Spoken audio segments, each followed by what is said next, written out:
Hello dear students, exercise number 4.2 जिसमें हमने दो क्वेश्चंस को डिस्कस किया था, क्वेश्चन नंबर 2 के, right. Now we start with question number 3. First of all read this question. Find two numbers whose sum is 27. Okay, we have to find two numbers whose sum is 27 and product is 182. So first of all we have to suppose these two numbers. Suppose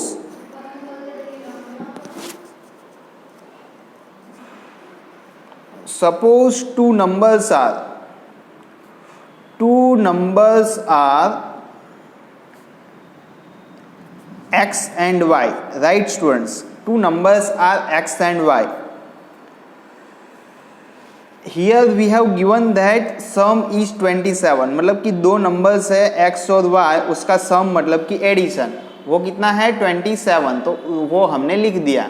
simple है ना students, ध्यान से समझिए. अभी दूसरा क्या है, and product is 182. Product कितना है 182, मतलब कि ये फर्स्ट इक्वेशन तो बन गया आपका. अब प्रोडक्ट है 182, मतलब कि x multiply by y is equal to 182, right. x multiply by y is equal to 182. Simple है ना स्टूडेंट्स.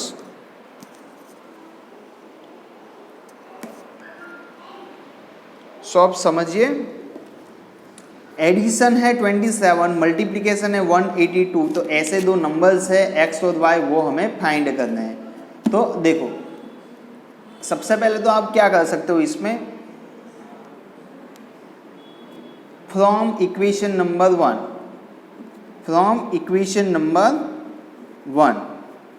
इक्वेशन नंबर 1 क्या है, x plus Y is equal to 27, right. So इसमें से कोई भी वैल्यू को आप सब्जेक्ट बना सकते हो. लाइक मैंने यहाँ पे x को सब्जेक्ट बनाया. Okay, so x is equal to what, 27 minus Y. x is equal to 27 minus Y. So हम क्या लिखेंगे, पुट वैल्यू ऑफ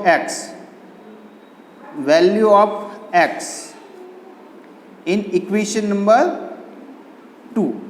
ओके, ध्यान दीजिए अच्छे से. ये फर्स्ट जो इक्वेशन है उसमें से हमने सब्जेक्ट बनाया है x को, इसके लिए उसकी वैल्यू हम सेकंड में ही रखेंगे. ओके, समझ में आया. फर्स्ट में से आप सब्जेक्ट बनाओ तो सेकंड में वैल्यू रखो, सेकंड में से सब्जेक्ट बनाओ तो फर्स्ट में वैल्यू रखो. उतनी चीज़ आपको ध्यान में रखनी है स्टूडेंट्स. देखो इक्वेशन नंबर 2 क्या है, x multiply by Y is equal to 182. Okay, उसमें x की वैल्यू हम रख देंगे 27 माइनस वाई. एक्स की जगह पे 27 माइनस वाई हमने रख दिया, और ये y तो है ही ना, इज इक्वल टू 182.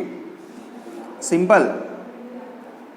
अब समझिए अच्छे से, 27 और y का मल्टीप्लिकेशन 27y, माइनस है तो माइनस y और y स्क्वायर हो जाएगा, is equal to 182. Okay, now सबसे पहले तो y वाले टर्म्स को, ये सभी टर्म्स को राइट हैंड साइड ले जाते हैं. इस साइड क्या आ जाएगा 0, 182 वहाँ पे है, 27 माइनस 27y हो जाएगा, और माइनस वाई स्क्वायर वो प्लस वाई स्क्वायर हो जाएगा. सिंपल. अब उसको हम प्रॉपर फॉर्म में, स्टैंडर्ड फॉर्म में लिखेंगे स्टूडेंट्स. सबसे पहले स्क्वायर वाला टर्म, उसके बाद y वाला जो टर्म है माइनस है तो माइनस, उसके बाद 182 है, उसके आगे साइन कोई नहीं है, मतलब कि प्लस है वो, बराबर ना. 182 इज इक्वल टू 0. अब आपको क्या करना है स्टूडेंट्स, 182 के फैक्टर्स करने होंगे. ओके, सो यहाँ पे ध्यान से समझिए, 182 के फैक्टर्स हम करते हैं. 2 से डिवाइड करेंगे तो 91 आएगा, बराबर ना. 2 से डिवाइड करेंगे तो 91 आएगा. अब ये 91 है स्टूडेंट्स, 91 13 के टेबल में आता है तो 7 आ जाएगा आंसर. 13 7 से 91, और 7 को 7 से डिवाइड करेंगे तो 1 आ जाएगा. मतलब कि 182 के हमें फैक्टर्स क्या क्या मिले, 2, 13 एंड 7, राइट. 2, 13 एंड 7 हमें फैक्टर्स मिले हैं. ओके, सो इसमें से अब आपको चेक करना है। देखो 7 2 ज़ा 14 और ये 13 तो है ही, दोनों का एडिशन कर दो, 27 आ गया ना। मतलब कि इसके जो 27 है उसके दो पार्ट्स क्या करेंगे, 14y minus 13y plus 182 is equal to 0। अब यहाँ से क्या कॉमन निकलेगा स्टूडेंट्स, ये दोनों में से y कॉमन निकलेगा तो y माइनस 14 होगा यहाँ पे अभी देखो यहाँ पे प्लस की साइन है और यहाँ पे जो हमें मिला है y माइनस 14, यहाँ पे माइनस की साइन है, तो उसी तरह सा इस तरह का फैक्टर्स हमें लाना है, तो इसमें से माइनस 13 कॉमन निकालना पड़ेगा। अब सिंपल से एक चीज़ मैं हमेशा बोलता हूँ आपको कि कॉमन निकालना मतलब उतने ही चीज़ से डिवाइड करना, बराबर। यहाँ पे y आ जाएगा, साइन चेंज हो जाएगी ना स्टूडेंट्स, ये प्लस हो जाएगी, ये प्लस है तो माइनस हो जाएगी, और यहाँ पे 182 को 13 से डिवाइड करोगे तो 14 आ जाएगा, इज इक्वल टू 0, राइट। अब दोनों में से y माइनस 14 कॉमन निकाल लो, तो यहाँ पे बचेगा y, ये माइनस और ये 13 is equal to 0। Okay, therefore y की वैल्यू कितनी होगी, 14 मिलेगी, अदरवाइज आपको y की वैल्यू मिलेगी 13। सिंपल है। अब यहाँ पे टोटल y की 2 वैल्यू मिली है स्टूडेंट्स, आपको कितनी वैल्यू मिली है, 2 वैल्यू मिली है। ओके, सो सबसे पहले ध्यान से समझिए, यहाँ पे for y is equal to 14 रखेंगे, यहाँ पे x की वैल्यू है ना उसमें रखेंगे 27 माइनस y, सो 27 माइनस 14 कितनी होगी, 13। सो x की वैल्यू आपको मिलेगी 13। अगर आप x की वैल्यू 14 रखते हो तो y की वैल्यू 13 मिलेगी, बहुत ही सिंपल है। तो यहाँ पे आपका x और y मिल गया है, x की वैल्यू 13 और y की वैल्यू है 14। सिंपल, यहाँ पे आप y की वैल्यू भी 13 लिख सकते हो या फिर x की वैल्यू भी 13 लिख सकते हो। तो इस तरह से आप ये क्वेश्चंस को सॉल्व कर सकते हो। Okay students, now moving to next one, find two consecutive positive integers whose sum of whose square is 365। मतलब कि ऐसे कंसेक्यूटिव इंटीजर्स आपको फाइंड करने हैं जिसके स्क्वायर का एडिशन, क्या लिखा है, sum of whose square, sum of whose square मतलब कि स्क्वायर का एडिशन 365 है, बराबर। तो सबसे पहले तो यहाँ पे कंसेक्यूटिव वर्ड है उसको आपको समझना होगा। कंसेक्यूटिव मीन्स एक के बाद दूसरा। ओके, मतलब कि देखो यहाँ पे suppose 2 consecutive integers are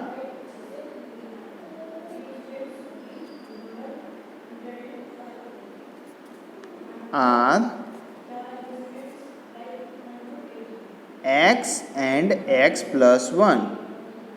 simple है स्टूडेंट्स, अगर एक नंबर है 15 तो उसके बाद का आएगा 16, मतलब 15 में एक ऐड करेंगे उतना ही ना। तो एक है सपोज x तो दूसरा होगा x प्लस 1, मतलब इसी वजह से आपको कंसेक्यूटिव इंटीजर्स लिखने हैं स्टूडेंट्स, बराबर।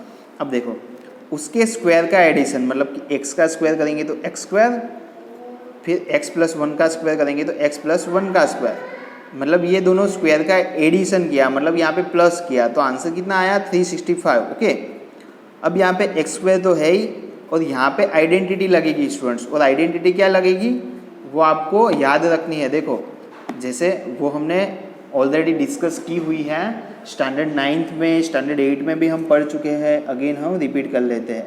a प्लस बी का स्क्वायर कितना होता है, फर्स्ट टर्म का square plus 2 into A B plus last term का स्क्वायर, बराबर ना।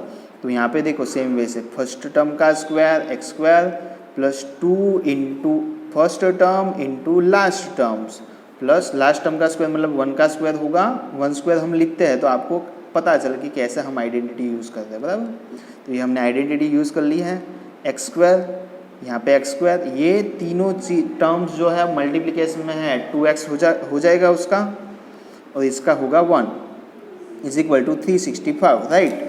अब देखो यहाँ पे एक्स स्क्वायर और एक्स स्क्वायर होगा 2x स्क्वायर, यहाँ पे 2x है, ये प्लस 1 और 365 लेफ्ट हैंड साइड आए तो माइनस 365 इज इक्वल टू 0। अब देख सकते हो यहाँ पे 2x स्क्वायर प्लस 2x और ये कितना होगा, yes minus 365 is equal to 0। अब हम क्या करेंगे, इसमें से 2 से डिवाइड कर देंगे, अदरवाइज 2 से आप कॉमन भी ले सकते हो। यहाँ पे मैं हर एक स्टेप्स, छोटा से छोटा स्टेप्स, मैथ्स का छोटा कॉन्सेप्ट आपको समझा रहा हूँ, ध्यान से समझो। 2 कॉमन लेना मतलब 2 से डिवाइड करना, 364 है, डिवाइड बाय 2 कितना होगा students? 182, right, 182 is equal to 0। अब ये 2 है, फिर आपको क्वेरी होगी कि ये कहाँ गया 2, मतलब ये देखो 0 है, राइट हैंड साइड जाएगा तो डिवाइड में आएगा, 0 डिवाइड बाई 2 0 ही तो होता है ना। तो देखो बचेगा कितना, x square plus x minus 182। Okay, समझ रहे हो ना students?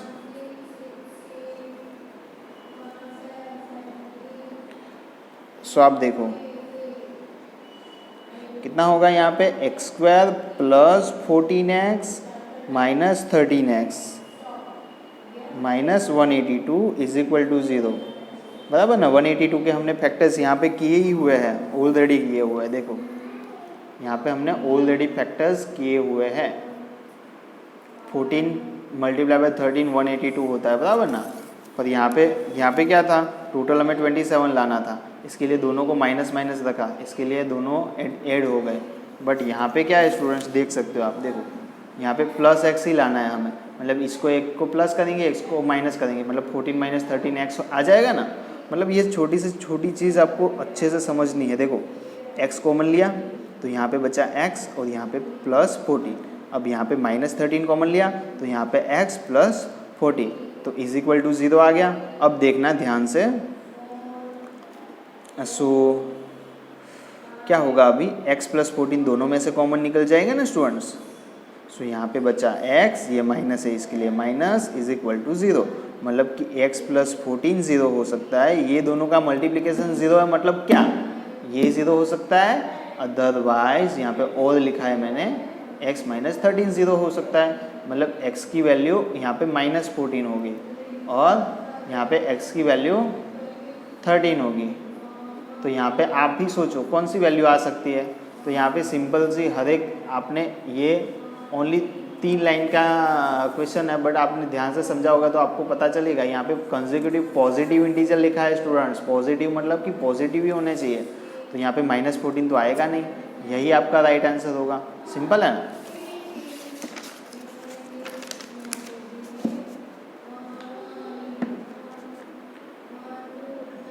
Here x does not equal to minus 14, therefore हम क्या लिखेंगे, x की वैल्यू तो 13 ही होगी। अब x की वैल्यू हमें मिल गई है स्टूडेंट, सिंपल। तो हम क्या कर सकते हैं इसमें,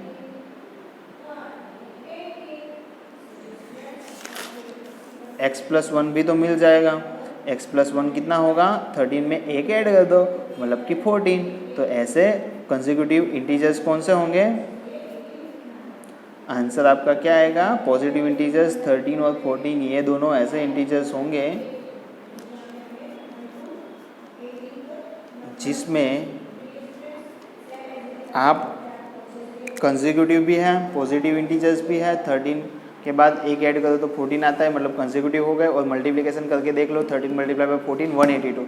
मतलब इस तरह से आप चेक भी कर सकते हो कि आपका आंसर सही है कि गलत है, बराबर ना।